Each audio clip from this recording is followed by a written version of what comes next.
Hi, this is Melissa with Mindful Movement, and we have Mr. Bones with us today. We're going to talk briefly about the spine and the pelvis and the low back.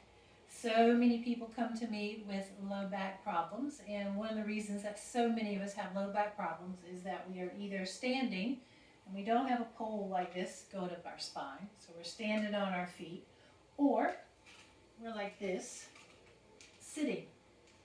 And you can see how we're not made this way because our legs are not breaking off. But anyway, you could see how this compresses the spine when we're standing or sitting, especially when we're in that position all the time. So I'm going to show you a quick thing that's really simple you can do anytime to get a little relief in this tension in your low back.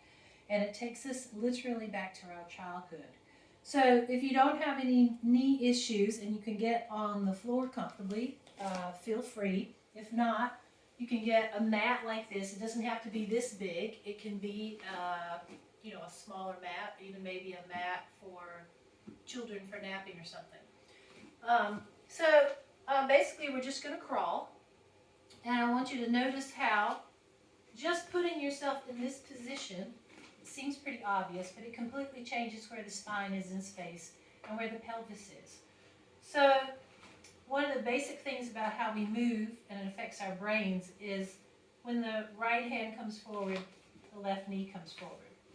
So I want to invite you to go ahead and get on the floor if you can, or you can get on a bed if you need to. And so it just looks like crawling, right? But try to do it mindfully and just see what you notice. You can switch it up. You don't have to crawl straight. You can even turn around. There's no way to get this wrong. The whole idea is to put your body in a different place in gravity. But I would say whichever direction you go, kind of go back the other way. You can also crawl backwards, right?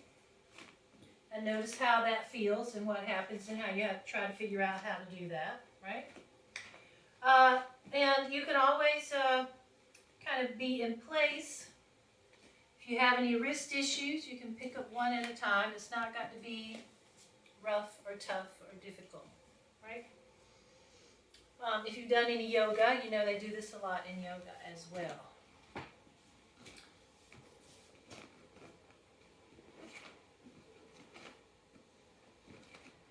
And now give yourself some way to gently sit.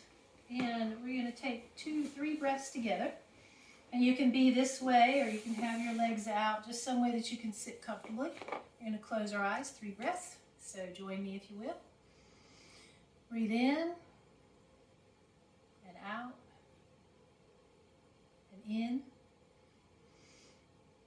and out. And one more, breathe in, and out. Good, and if you have a pet like mine who wants to join in, say hello to them. This is Leo. So we're going to do it one more time if you have time. If not, carry on with your day. But I challenge you, especially in the morning, if you wake up in the morning and you've got a stiff low back, give yourself, especially if you can do it on the floor and you can go a little ways and get some distance in, just play with this, crawling forward, crawling back.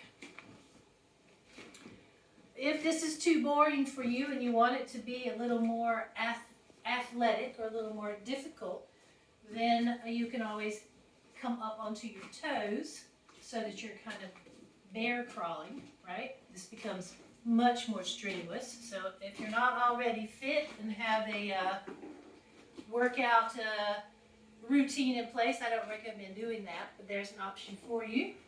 And that's pretty much it. It's pretty simple. I dare you to try it, see how your low back and your pelvis feels. Notice that even just regular crawling gets your heart rate up just a little bit, changes your perspective, gives you a little freshness, so you can be refreshed and come back to your day. Thank you very much, and I'll see you next time. Click below, like it, subscribe, and share it, and I'll see you next time. Bye-bye.